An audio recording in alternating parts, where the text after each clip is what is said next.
வணக்கம். 1857 பெரும்புரட்சியில் இந்தியாவின் சார்பில் தலைமை தாங்கியவர்கள் யார், அந்த கழகத்தை அடக்குனவங்க யார் அப்படின்னு பார்க்குறோம். ஃபஸ்ட்டு பார்த்தோன்னா டெல்லியில் நடைபெற்ற அந்த கழகத்தை தலைமை தாங்கினது யார் அப்படின்னா இரண்டாம் பகதூர் ஷா. அந்த கழகத்தை அடக்கியவர் யாருன்னா ஜான் நிக்கல்சன். இரண்டாம் பகதூர் ஷா ஜான் நிக்கல்சன். ரெண்டாவது லக்னோவில் யார் அப்படின்னு பார்த்தோன்னா பேகம் அஷ்ரத் மஹால். கழகத்தை ஒடுக்கியவர் Henry Lawrence. Begum Hazrat Mahal, Henry Lawrence. கான்பூரில் நானா சாஹிப்.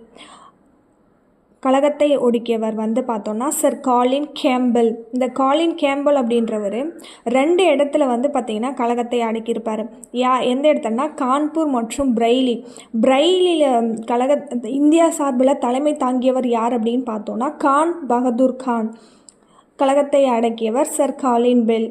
ஜான்சி மற்றும் குவாலியர் தலைமையேற்று நடத்தியவர்கள் யார் அப்படின்னா ராணி லட்சுமிபாய் மற்றும் தாந்தியா தோப்.